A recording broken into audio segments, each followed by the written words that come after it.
اس شب اور آنے والے دن کی مبارکباد پیش کرتا ہوں آپ کو مبارک ہو۔ اپنی طرف سے آپ سب کی خدمت میں اور اپنی اور آپ سب کی طرف سے اپنے وقت کے امام کی خدمت میں بآواز بلند نعرہ صلوات سے مبارکباد۔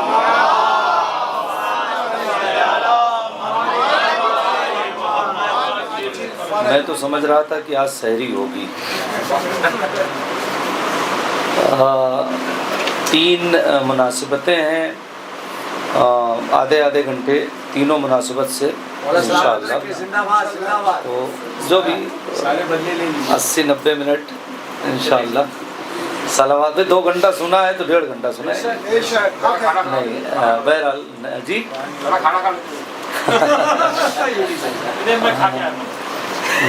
نہیں، بس 20 سے 25 منٹ کے اندر انشاءاللہ گفتگو کو مکمل کر دیں گے۔ مل جل کے صلوات پڑھیے گا محمد۔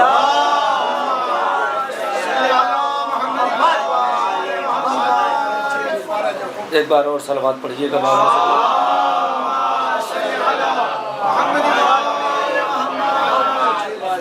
کچھ اس طرح سے جہاں پر عطا رسول کی ہے،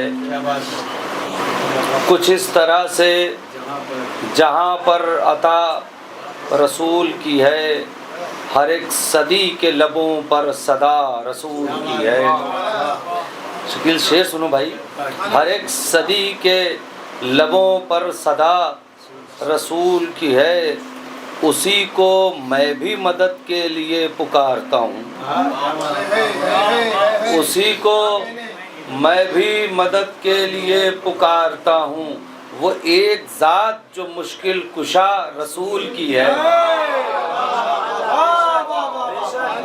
اسی کو میں بھی مدد کے لیے پکارتا ہوں، وہ ایک ذات جو مشکل کشا رسول کی ہے۔ میں یہاں سے گفتگو شروع کرتا، کامران بھائی کہاں چلے گئے؟ کامران بھائی نے ایک کہا کہ میں نے ایک مصرے کو استعمال کیا ہے، ایک مصرع اور استعمال کیا ہے، کیا کسی بزرگ کا ہے وہ بھی سن لیجئے۔ بڑا مضبوط شعر کسی نے کہا ہے، کسی بزرگ کا استاد کا، کہ دنیا کو 3 بار علی نے دیا طلاق۔ یہ مصرع تھا، یہ مصرع کسی بزرگ کا ہے، لیکن دوسرے مصرے میں قیامت کر دی۔ دنیا کو 3 بار دیا ہے علی، دیکھیے کیا دوسرے مصرے میں قیامت کی ہے۔ جب استاد کہتے ہیں تو ایسے کہتے ہیں، دنیا کو 3 بار علی نے دیا طلاق، یہ اور بات ہے کہ خلافت کی شکل میں۔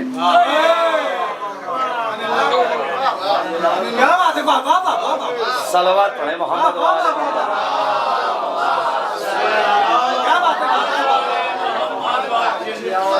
دنیا کو 3 بار علی نے دیا طلاق، یہ اور بات ہے کہ خلافت کی شکل میں۔ خیر حضرات، میں نے تبرک کا نکایت پڑھی ہے، بہت مختصر سی گفتگو کروں گا چونکہ مجھے پتہ ہے وقت اب زیادہ نہیں رہ گیا ہے۔ پروردگار عالم کہہ رہا ہے کہ اے صاحبان ایمان، اپنے دل میں خوف خدا پیدا کرو اور کونوا مع الصادقین، تم سب کے سب صادقین کے ساتھ ہو جاؤ۔ آپ دیکھیں قرآن میں بہت جگہ ایھا الناس استعمال ہوا ہے، لیکن یہاں پر جب صادقین کے ساتھ ہونے کی بات کی گئی ہے تو کہا یا ایھا الذین آمنوا، اے وہ لوگ جو ایمان لا چکے ہو، یعنی بے ایمانوں کا صادقین سے کوئی واسطہ نہیں ہے۔ جن کے ہاں ایمان نہیں ہے، صادقین سے ان کا کوئی واسطہ نہیں ہے، صادقین کا واسطہ صاحبان ایمان سے ہے۔ اللہ صاحبان ایمان سے گفتگو کر رہا ہے۔ اب پروردگار عالم جب یہ ڈیمانڈ کر رہا، اچھا ایک بات اور کہہ دوں، یہ خدا کی طرف سے ریکویسٹ نہیں ہے، یہ خدا کا آرڈر ہے۔ یہ اللہ نے ریکویسٹ نہیں کیا ہے صادقین کے ساتھ ہونے کے لیے، یہ اللہ کی طرف سے آرڈر ہے۔ تو پروردگار جب آرڈر ہے تیرا صادقین کے ساتھ ہونے کا تو تعارف بھی کرا دے، ورنہ یہی ہوگا کہ میں کسی کو کہوں گا، یہ کسی کو کہیں گے، وہ کسی کو کہیں گے، سب ایک ایک صادق لے کر چلے آئیں گے، تو پھر ہم کس کے ساتھ ہوئیں؟ تو پروردگار تو صادقین کا تعارف بھی کرا دے۔ لہٰذا پروردگار عالم نے سن 9 ہجری میں واقع مباہلہ میں صادقین کا تعارف بھی کرا دیا۔ صلوات پڑھیے گا محمد وآل محمد۔ نہیں پانی نہیں۔ توجہ کریں گے بس جہاں تک سن 9 ہجری میں پروردگار عالم نے میدان مباہلہ میں صادقین کا تعارف کرا دیا. نہیں پانی نہیں ٹھیک ہے مسئلہ نہیں, صادقین کا تعارف بھی کرا دیا. اب میں یہاں سے تقریر شروع کر رہا ہوں. صادقین کا تعارف پروردگار عالم نے میدان مباہلہ میں کرا دیا. پورا مدینہ بھرا ہوا تھا اور نبی نے رات کو یہ اعلان کر دیا کہ آیت یہ آ گئی ہے, کل ہم جھوٹوں پر لعنت کرنے کے لیے سچوں کو لے کر جائیں گے. اچھا بقیہ جتنے جھوٹے تھے وہ سب تیار بیٹھے تھے, ایسا نہیں کہ کوئی تیار نہیں بیٹھا تھا, سب تیار بیٹھے تھے, ہم بھی جائیں گے, ہم بھی جائیں گے, ہم بھی جائیں گے, ہم بھی جائیں گے. لیکن پیغمبر نے اپنے گھر سے کسی ایک کو نہیں لیا اور علی کے گھر سے کسی ایک کو نہیں چھوڑا. اپنے گھر سے کسی ایک کو نہیں لیا, علی کے گھر سے کسی ایک کو نہیں چھوڑا اور لے کر چلے. اچھا آپ کہیں گے آپ کیسے کہہ سکتے ہیں کہ سارے تیار تھے کہ ہم بھی جائیں گے؟ بالکل تیار تھے, لاکھ جھوٹے رہے ہوں لیکن تیار تھے, نبی لے کر نہیں گئے. آپ کہیں گے تیار کیسے تھے؟ اس لیے کہ خیبر میں میں نے دیکھ لیا تھا, جو 39 دن واپس آئے تھے وہ بھی 40ویں دن تیار تھے پھر جانے کے لیے. آپ غور کر رہے ہیں, جبکہ پیغمبر نے کہہ دیا تھا کہ کل علم اسے دوں گا جو بڑھ بڑھ کر حملے کرے گا. تو جو بڑھ بڑھ کر حملے نہیں کرنے والے تھے انہیں تو مطمئن بیٹھنا چاہیے, ہمیں نہیں, لیکن پھر بھی انتظار میں تھے کہ شاید ایک چانس اور لگے, لیکن نہیں لگا. اب ایک جملہ کہہ رہا ہوں اور یہیں سے تقریر تھوڑی سی آگے بڑھے گی. 9 ہجری میں پورے مدینے میں معیار قرآن پر سچے اترنے والے یا پیغمبر یا علی مرتضیٰ یا صدیقہ طاہرہ یا حسنین شریفین, ان کے علاوہ معیار قرآن پر کوئی سچا نہیں تھا جو پیغمبر کے ساتھ جھوٹوں پر لعنت کرے. 9 ہجری میں 10 ہجری روک کے 11 ہجری کی ابتدا میں پیغمبر اس دنیا سے چلے گئے, یعنی تقریباً 1.5 برس پہلے پیغمبر کے جانے کے مباہلہ ہوا اور اس وقت معیار قرآن پر پنجتن پاک کے علاوہ کوئی سچا نہیں اترا. میری سمجھ میں نہیں آ پاتا کہ 1.5 برس پہلے مدینے میں کوئی سچا نہیں تھا تو 1.5 برس کے بعد صدیق اور صدیقہ کہاں سے پیدا ہو گئے؟ جو معیار قرآن پر سچائی پر نہیں اترا ہم اسے صادق نہیں مانتے, ہم صادق اسے مانیں گے جو معیار قرآن پر صداقت میں اترتا. اور آج جس 2 مناسبتوں کا جشن ہے وہ دونوں صادق لقب ہے. پیغمبر اکرم اس دنیا میں تشریف لاتے ہیں, صداقت اور امانت کا کلمہ پڑھوایا. امام جعفر نام ہے, صادق لقب ہے. جعفر نام ہے, صادق لقب ہے. جعفر کے معنی کیا پتا آپ کو؟ مزہ آئے گا, لطف ہے. جعفر کا مطلب جنت میں بہنے والی ایک نہر جس کا پانی دودھ سے زیادہ سفید اور شہد سے زیادہ میٹھا. ایک نہر ہے جنت میں جسے جعفر کہتے ہیں. نہیں توجہ کر رہے ہیں, جعفر ایک نہر ہے. روایت کہتے ہیں کہ یہ نہر مخصوص ہے شیعان علی کے لیے. صلوات پڑھے محمد و آل محمد.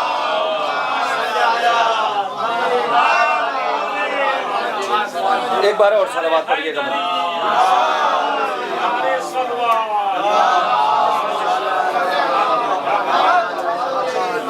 مطلب سنیے گا, میری اپنی منقبت کا بیچ میں, یہ ہمارے ضمیر بھائی نے کہا تھا شعر اور پڑھ دیجیے گا, بس ایک دو بیچ میں جہاں سے ذہن میں آتی جائے گی بات سنائیں گے. منقبتیں پوری نہیں سنانا ہے, ورنہ جتنی منقبتیں پڑھی گئی ہیں 80% منقبتیں جس زمین میں پڑھی گئی وہ ساری زمین میں منقبت میرے پاس موجود ہے. تو میں نے سوچا تھا جب وہ باخر پڑھ رہے تھے 2 کی ردیف میں انہوں نے منقبت پڑھی تھی, اسی مصرے کا کلام میرے پاس بھی اتفاق سے موجود تھا, سوچا تھا سناؤں گا لیکن اب وقت زیادہ نہیں ہے, سنیے گا. لیکن یہ ایک مطلب کہ جعفر کی مدح نعت پیغمبر سے کم نہیں. جعفر کا مطلب کیا ہے؟ نہیں. اب اگر مصرے کا لطف بنے تو بتائیے گا. جعفر کی مدح نعت پیغمبر سے کم نہیں. جعفر کی مدح نعت پیغمبر سے کم نہیں. جعفر کی مدح نعت پیغمبر سے کم نہیں, یہ ایسی نہر ہے جو سمندر سے کم نہیں. جعفر کی مدح نعت پیغمبر سے کم نہیں, یہ ایسی نہر ہے جو سمندر سے کم نہیں. سمندر، ہاں سمندر سے کم نہیں. ہمارے ہاں سمندر کہا جاتا ہے، سمندر لفظ نہیں ہے، سمندر ہے. یہ جو بہنے والا یہ جو دریا جس کو آپ یہ کہتے ہیں نا، یہ سمندر سی جس کو کہتے ہیں، یہ سمندر ہے. سمندر وہ اس کیڑے کو کہتے ہیں جو آگ میں پیدا ہوتا ہے، وہ سمندر نہیں. سمندر یہ ایسی نہر ہے جو سمندر سے کم نہیں. میں نے جان بوجھ کر پڑھا، یہ ایسی نہر ہے جو سمندر سے کم نہیں. صلوات پڑھیں محمد وآل محمد. سنیں کہ تانے کسے جو ذات رسالت میں آپ پر، تانے کسے جو ذات رسالت میں آپ پر، اہل و عیال رکھ کے بھی ابتر سے کم نہیں. اہل و عیال رکھ کے بھی ابتر سے کم نہیں. ان کے عدو کے ظاہری اخلاق پر نہ جا، باہر سے وہ شریف ہے، اندر سے کم نہیں. تو صادقین کے ساتھ ہونا ہے. توجہ کریں گے، صادقین کے ساتھ ہونا ہے. اور ایک بات ابھی پڑھی جا رہی تھی، شاید شکیل بھائی نے پڑھا تھا یا کامران حافظ نے، وہ پیغمبر نے کلمہ پڑھوا دیا پتھروں سے. آپ نے پڑھی؟ ہاں، آپ کا ہی مطلب تھا نا. اور اسے ہم لوگ کہتے ہیں بہت بڑا معجزہ. پیغمبر کا یہ بڑا معجزہ ہے ہی نہیں. ہاتھ پہ پتھر آئے پیغمبر کے اور وہ کلمہ پڑھے، اسے معجزہ کہیں؟ یہ معجزہ ہی نہیں ہے. اب میں اس میں سے معجزہ نکالتا ہوں. اب اگر اس میں سے معجزہ نکلے، بھائی رضوان بھائی سنیے گا، سلمان بھائی بڑا ایک لطیف سا نقطہ ہے، شاید پہنچ جائے معین بھائی. یہ معجزہ نہیں ہے کہ پیغمبر کے ہاتھوں پر، پیغمبر اس ذات کو شیعت کے عقیدے میں اس ذات کو کہتے ہیں کہ جہاں ہاتھ رکھ دیں وہ بولنے لگے. سوکھے درخت پہ ہاتھ رکھ دیں تو وہ بارآور ہو جائے، ثمر آور ہو جائے، چاہے کتنا ہی سوکھا درخت ہو. یہ شیعت کا عقیدہ ہے کہ پیغمبر ہاتھ رکھ دیں تو اس میں پھل آ جائے. اب مجھے نہیں پتا کہ پیغمبر کی رشتے میں ایک زوجہ کتنی زیادہ بنجر تھی کہ وجود پیغمبر کی برکت بھی حاصل نہ کر سکی. صلوات پڑھیں محمد و آل محمد.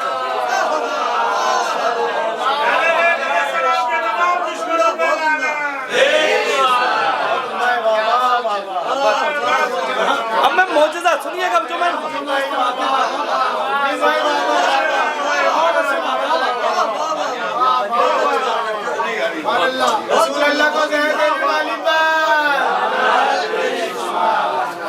آپ توجہ کریں. اب میں وہ معجزہ آپ کی خدمت میں، اب آج سے معجزے کا ایک عنوان بدل جائے گا. لوگ کہتے ہیں صاحب پتھر ہاتھ پہ آیا، ذکر ہوں ہاتھ پہ آیا اور اس نے کلمہ پڑھ لیا، کلمہ پڑھ لیا، کلمہ. یہ واقعہ کب کا ہے؟ کیا ہے واقعہ؟ آپ کو پتا ہے؟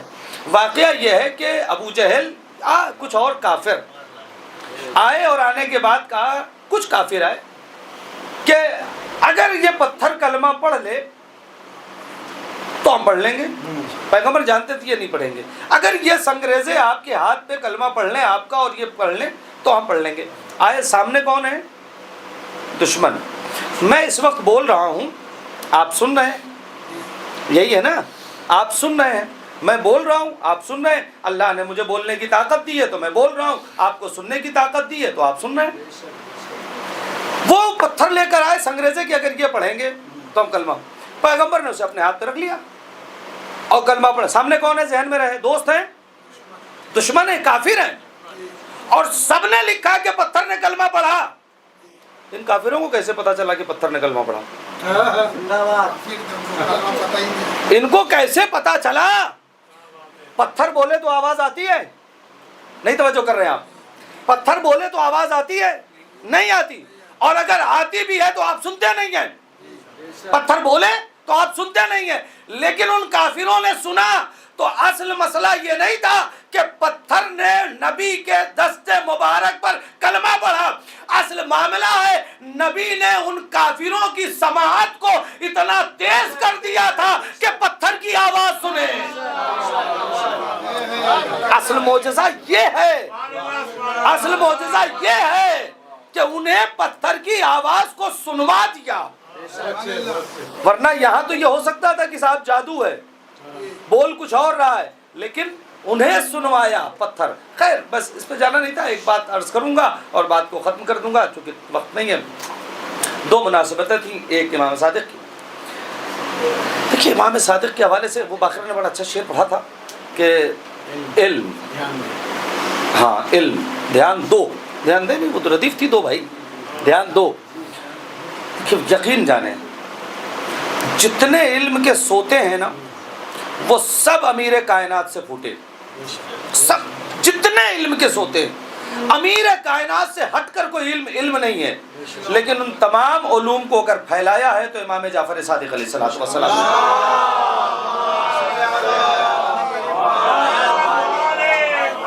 امام صادق کی خدمات پر مجھ جیسا طالب علم اشرا پڑھے. صرف خدمات امام جعفر صادق جو تشیع کے لیے ہیں. میں ایک جملہ کہا کرتا ہوں، میں طالب علم ہوں، میں ذاکر اہل بیت ہوں، میں خطیب اہل بیت ہوں، نہ میں حجت الاسلام ہوں نہ والمسلمین ہوں.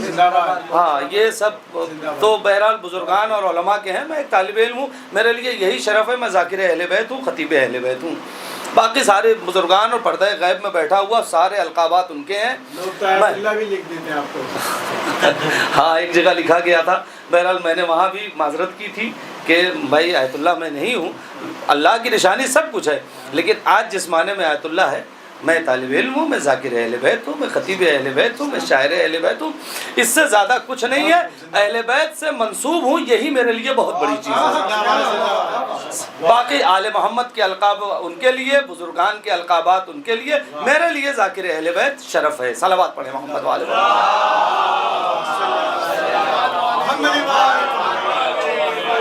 آپ دیکھیں جتنے علوم ہیں.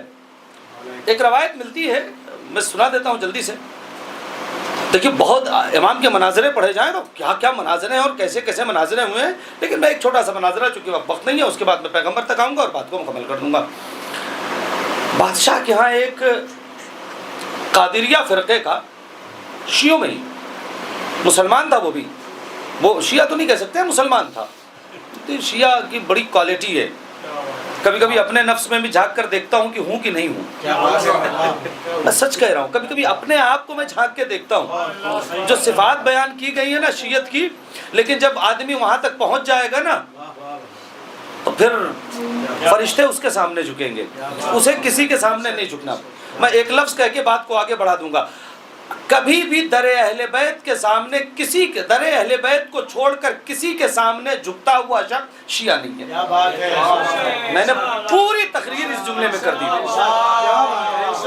اہل بیت کو چھوڑ کر، خدا رسول آل محمد کو چھوڑ کر کسی کے سامنے جھکتا ہوا شخص شیعہ نہیں ہے. بڑی صفات ہے شیعات کی.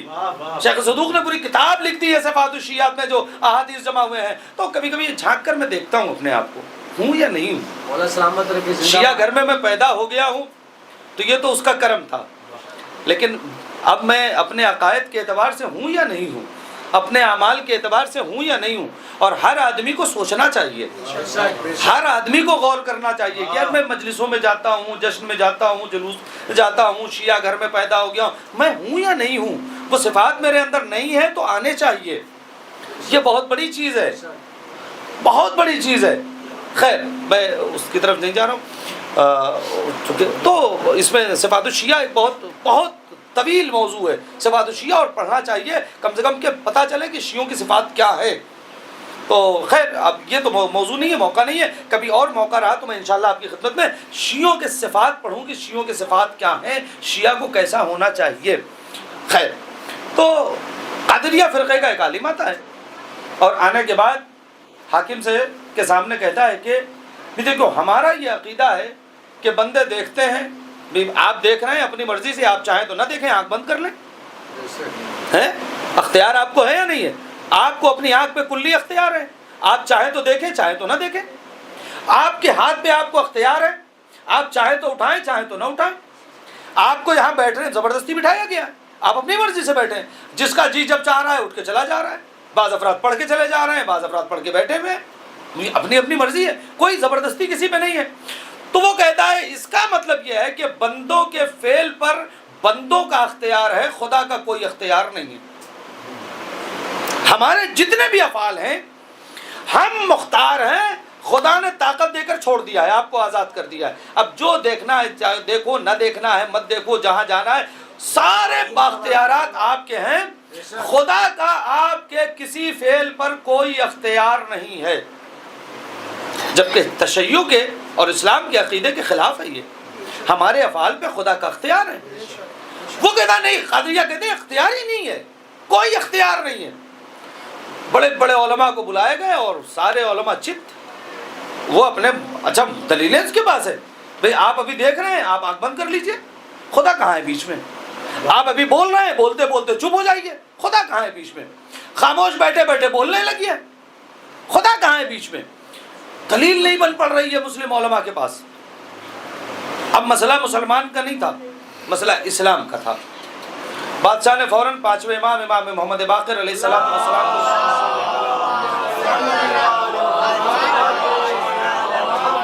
پانچویں امام کو خط لکھا کہ مسئلہ اسلام کا ہے. تخت پر یہ بیٹھا ہے، بوریا نشین کو خط لکھ کے بلاتا ہے کہ مسئلہ اسلام کا ہے، آپ چاہیں گے تو اس وقت عزت اسلام بچے گی، آپ نہیں چاہیں گے تو اسلام کی عزت جائے گی. میں وہی کہہ رہا ہوں کہ جو اسلام کی عزت کو بچائے وہ اسلام کا ذمہ دار ہے. آپ غور کریں، پانچویں امام نے چھٹے امام سے کہا، چھٹے امام کی عمر کل ملا کے اس وقت 10 سال 9 سال 11 سال جو بھی رہی ہو، بس اسی رینج میں تھی، 9 10 11 بلکہ. پانچویں امام نے چھٹے امام سے کہا کہ آپ تشریف لے جائیں اور جا کر اس سے مناظرہ کر لیں. چھٹے امام آ گئے تو بادشاہ نے کہا دیکھیے میں نے تو انہیں بلایا تھا، آپ تشریف لے آئے. کہا ہاں میں مناظرہ کروں گا. تو کہا ٹھیک ہے آپ کا استقبال ہے، لیکن میں چاہتا ہوں کہ محفل مناظرہ منعقد نہیں ہوگی، اس لیے کہ بڑے بڑے عالم ہار گئے، اب آپ تشریف لے آئے ہیں، میں نہیں چاہتا کہ ہم ایک اور شکست دیکھیں، لہٰذا جانے دیجیے، ہم اس کو اوائڈ کرتے ہیں. امام نے کہا کہ نہیں، تم محفل مناظرہ منعقد کرو، اگر خدا نے چاہا. نہیں توجہ کر رہے ہیں، یہی لفظ ہے امام کی، اگر خدا نے چاہا. ساری طاقت خدا کی ہے، اہل بیت مختار کل ہیں، لیکن یہ طاقت خدا کی دی ہوئی ہے. بیچ میں خدا ہونا چاہیے. آپ غور کریں، اہل بیت سمیع بصیر، جو کچھ اہل بیت کے کمالات اور فضائل آپ کو بیان کرنا ہے خوب سنیں، خوب بیان کریں، لیکن خدا بیچ میں ہو، کہ یہ طاقت اہل بیت کو خدا نے دی ہے. اگر آج پوری کائنات کی امداد علی ابن ابی طالب علیہ السلام کر رہے ہیں تو طاقت خدا کی دی ہوئی ہے. اگر پردہ غیب میں ایک وجود ہے کہ جس کی برکت سے ہم سب آج محفوظ ہیں، تو یہ طاقت اور یہ زندگی خدا کی دی ہوئی ہے. آپ غور کر رہے ہیں، جو کچھ بھی کمالات آل محمد کے پاس ہیں یہ سب خدا کی عطا ہیں. جو کچھ ہے، جب ہم یہاں تک موجود رہیں گے نا تو کبھی ہمارا عقیدہ توحید ٹگمگائے گا نہیں. مشکل یہی ہے، ہمارا عقیدہ توحید مضبوط رکھنا ہے تو آپ ہر طاقت میں خدا کو بیچ میں رکھیں، کہ جو بھی کائنات میں طاقت ہے وہ خدا کی دی ہوئی طاقت ہے. جس دن خدا چاہے اس طاقت کو لے سکتا ہے، اتنا اختیار ہے. لہذا عقیدہ توحید، اس لیے کہ اول عقیدہ توحید ہے، توحید کے بعد تمام عقائد ہیں. جتنے بھی عقائد ہیں وہ سب توحید کے بعد کے ہیں، توحید سے پہلے کوئی عقیدہ نہیں ہے. سب سے زیادہ مضبوط عقیدہ توحید ہونا چاہیے. اہل بیت کے پاس بے پناہ مختار کل بنایا ہے. کوئی ایسی طاقت اور قدرت نہیں ہے جو اللہ نے اہل بیت کو نہیں دی ہو، لیکن یہ سب کس نے دی ہے؟ اللہ نے دی ہے. یہ ذہن میں رہے. اب آپ توجہ کریے گا، امام نے کیا کہا؟ اللہ نے چاہا. تو امام نے نہیں کہا میں نے چاہا تو مناظرہ 1 منٹ میں ختم ہوگا. اللہ نے چاہا تو مناظرہ 1 منٹ میں ختم ہو جائے گا. اللہ نے چاہا، اس لیے کہ امام جانتے ہیں کہ میرے پاس جو علم ہے وہ عطا ہے اس کی، اللہ کی عطا، اللہ نے دیا ہے. میں بار بار کہہ رہا ہوں، اللہ بھی اس سے نہ جانے پائے. ہماری عبادتوں میں، ہمارے عقائد میں اللہ رہے. امام نے کیا فرمایا؟ توجہ ہے، امام نے کیا فرمایا؟ اگر اللہ نے چاہا، خدا نے چاہا تو مناظرہ یوں 1 منٹ میں ختم ہو جائے گا. آپ محفل مناظرہ منعقد کر دیں. محفل مناظرہ منعقد ہو گئی. وہ عالم آیا، سارے بڑے بڑے ادھر کے بھی عالم تھے کہ انہوں نے کہا اللہ نے چاہا تو 1 منٹ میں. آپ دیکھیں جب کہہ دیا اللہ نے چاہا تو پھر اب اللہ چاہے گا. کیوں؟ اس لیے کہ یہ تو قرآن کہہ رہا ہے نا، وما تشاؤون الا ان یشاء اللہ. یہ قرآن کہہ رہا ہے کہ ہم وہ کچھ چاہتے ہی نہیں، وہی چاہتے ہیں جو خدا چاہتا ہے. 1 منٹ میں محفل مناظرہ ختم ہو جائے گی. وہ بھی آگے بیٹھ گیا کہ بڑے بڑے ہار گئے، 9-10 برس کا بچہ آیا ہے، چلیں دیکھیں کیا ہوتا ہے. امام نے کہا مناظرہ بعد میں ہوگا، پہلے تو سورہ الحمد سنا. آپ دیکھیں بالکل الگ سے بات. اچھا جب بات کوئی الگ سے ہو نا تو اگلا بندہ پریشان ہو جاتا ہے. یار ہم تو آئے تھے مناظرہ کرنے کے لیے، بندے کی طاقت پر، بندے کی قدرت پر، خدا کی طاقت پر، خدا کی قدرت پہ کہ بندے کی افعال میں خدا شامل ہے نہیں ہے، اور یہ کیا کہہ رہے ہیں سورہ الحمد سناؤ. یہ تو بالکل، یہ بچے سے کہوں تو ابھی سنا دے گا. تو امام نے کہا نہیں مناظرہ بعد میں ہوگا، پہلے آپ ہم کو سورہ الحمد سنائیے. آپ کو آتی ہے؟ ہاں آتی ہے، سنا دیجیے. اوہ ٹھیک ہے سنا دے. شروع کیا بسم اللہ الرحمن الرحیم شروع کیا. پہنچے آتے آتے آتے یہاں تک پہنچے کہ الحمدللہ رب العالمین الرحمن الرحیم مالک یوم الدین ایاک نعبد و ایاک نستعین. امام نے کہا رک جاؤ. کیا کہا؟ ایاک نعبد و ایاک نستعین. کہا اس کا ترجمہ کرو، اس کا ترجمہ کرو. کام تیری ہی عبادت کرتے ہیں اور تجھ سے ہی مدد مانگتے ہیں. امام نے کہا اگر اس کا ہمارے فعل پر اختیار نہیں ہے تو پھر اس سے مدد کیوں مانگتے ہیں؟ یہ تو قرآن ہے نا. امام نے فرمایا اگر اس پروردگار کا ہمارے فعل پہ کوئی اختیار نہیں، ہم جو چاہیں کریں، تو مدد کیوں مانگتے ہیں؟ ہم مدد مانگتے ہیں، وہ مدد کرتا ہے. اس کا مطلب یہ ہے کہ ہمارے افعال پہ اس کی قدرت ہے. صلوات پڑھیے گا محمد و آل محمد. اور محفل مناظرہ ختم. یہیں پہ محفل مناظرہ ختم ہو گئی، اس لیے کہ اس کے پاس کوئی جواب نہیں تھا، اس لیے کہ وہ ثابت کر چکا ہے کہ وہ سورہ الحمد پر اس کا اعتقاد ہے، اور وہ کہہ رہا ہے کہ خدا سے مدد مانگتے ہیں. عزیزان گرامی، تو یہ درمیان کی باتیں تھی جو میں نے آپ کو درس کر دی. ایک بات اور عرض کروں گا، اور کل میں نے کپاس واڑی میں یہ جشن پڑھا تھا، وہاں یہ مثال میں نے آپ کی خدمت میں بہت سی باتیں تھیں جو مجھے پڑھنا تھا، اب وقت نہیں رہ گیا کہ میں آپ کی خدمت میں عرض کروں. ایک بات، اس وقت یہ مجلس، یہ محفل رات میں ہو رہی ہے. میں آپ تمام حضرات سے پیغام کے طور پر، سب نے پیغام دیا، ہم بھی ایک پیغام دے کے بات کو ختم کر دیں گے. اگر یہ جشن دن میں ہوتا، یہ جشن دن پہ ہوتا، اور میں سلمان بھائی سے کہتا کہ سلمان بھائی آپ وہیں آخر میں بیٹھے ہوئے ہیں، تو ایک کام کیجئے کہ مجھے اس وقت سورج کی روشنی چاہیے، تو ادھر مجھے سورج کی روشنی مجھے چاہیے، آپ دے سکتے ہیں اس ممبر پہ، یہاں پہ سورج کی روشنی. تو کہیں کہ صاحب وہ چھت توڑنی پڑے گی، ہیں ظاہر سی بات ہے بڑا خرچہ ہے. رضوان بھائی ذاکر محمد، چھت تو توڑی نہیں جا سکتی. آپ اپنی سورج کی روشنی کے چکر میں چھت توڑوائے دے رہے ہیں، چھت توڑی نہیں جائے گی، اور مجھے روشنی چاہیے. اب میں کیا کروں؟ تو سلمان بھائی نے کہا نہیں صاحب یہاں تو روشنی نہیں آ سکتی. رضوان بھائی نے کہا رکیے ابھی 2 منٹ میں روشنی آ جائے گی. معاف کیجیے گا، انہوں نے کہا 2 منٹ میں روشنی آ جائے گی. کیسے آ جائے گی؟ یہ باہر گئے، وہاں سڑک پہ کھڑے ہوئے، انہوں نے اپنے ہاتھ میں ایک شیشہ پکڑا اور اسے تھوڑا سا کراس کر دیا. اس نے وہاں ریفلیکشن کے ذریعے سے روشنی یہاں پھینک دی. کہا دیکھیے آ گئی. یہ چونکہ ٹیکنیکل آدمی تھے، انہوں نے وہاں سے فوراً جو ہے ذرا سا شیشہ لیا اور آ گئی. اس کا کیا مطلب ہے کہ جہاں روشنی نہ ہو وہاں ریفلیکشن کے ذریعے سے روشنی پہنچائی جا سکتی ہے. توجہ کریں گے، جہاں روشنی نہ ہو وہاں ریفلیکشن کے ذریعے سے روشنی پہنچائی جا سکتی ہے. ہاں بات یہاں واضح ہو گئی. ایک تیسرا آدمی نے کہا اچھا یہ کام تو میں بھی کر سکتا ہوں. وہ بھی گیا ایک شیشہ لے کر. حسین بھائی کا چلیے ٹھیک ہے، میں نام تو نہیں لوں گا، ہمارے بھائی ہیں. یہ کام میں بھی کر سکتا ہوں. وہ بھی ایک شیشہ لے کر، لیکن روشنی آئی نہیں رہی ہے، آئی نہیں روشنی. تو بغل میں کھڑا کہا صاحب ایسے روشنی نہیں جائے گی. تو آپ کہے اب وہ بیچارے گھما رہے ہیں نہیں جا رہی. کہا ایسے نہیں، آپ کا شیشہ گرد آلود ہے، آپ کے شیشے پہ گرد ہے، دھول ہے. ریفلیکشن تبھی ہوگا جب شیشہ صاف ہوگا. کیا سن رہے ہیں؟ ریفلیکشن تبھی ہوگا جب شیشہ صاف ہے.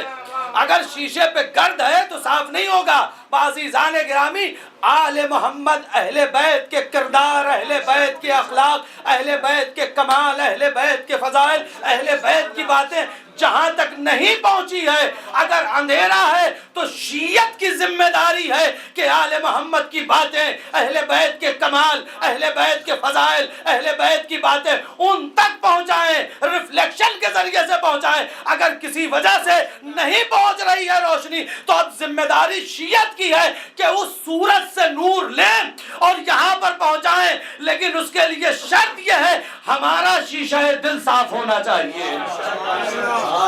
صلوات پڑھیں محمد و آل محمد.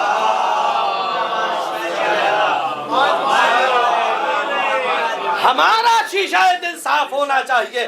اگر ہمارا شیشہ دل صاف نہیں ہے تو ہم اہل بیت کی باتوں کو دوسروں تک نہیں پائیں گے. آل محمد کے کمالات کو دوسروں تک نہیں پہنچائیں گے. شیعت توجہ کریں گے. شیعت اس اجالے اجالا کیا؟ آل محمد.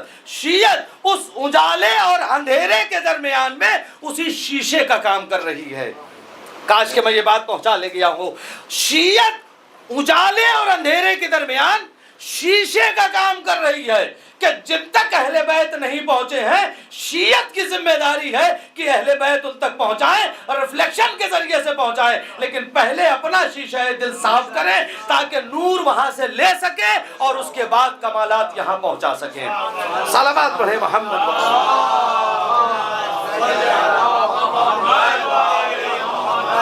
بس عزیزان گرامی وقت نہیں ہے کہ میں تفصیل میں جاؤں. کوشش یہ کیجئے گا کہ ان لوگوں تک جن تک کردار اہل بیت نہیں پہنچا ہے ہماری ذمہ داری ہے کہ ہم پہنچا دیں. صلوات پڑھیں محمد و آل محمد. بس چونکہ لوگ توقعات رکھتے ہیں کچھ اشعار کی تو بس میں ایک مطلع اور 2-3 شعر سنا دیتا ہوں آخر میں اور یہیں سے تقریر ختم ہو چکی. بس اب وقت نہیں رہ گیا.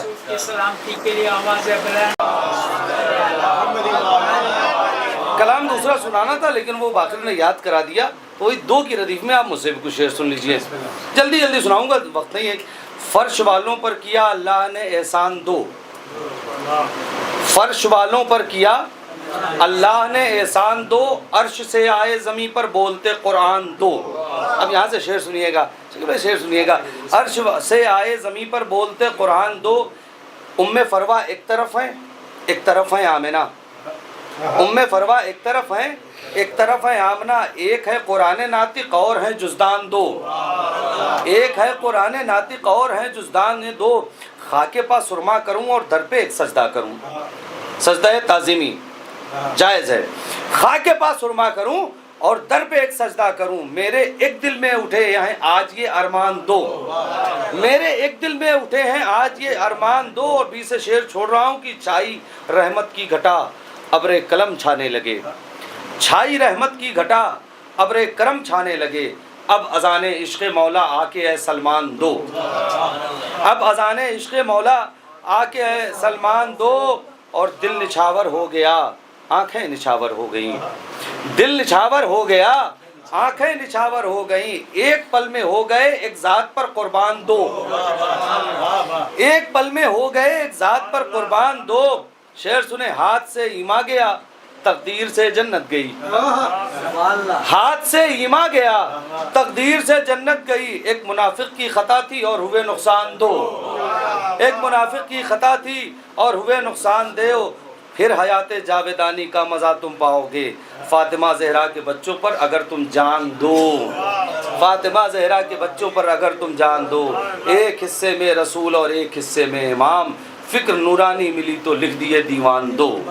صلوات پڑھیں محمد و آل محمد.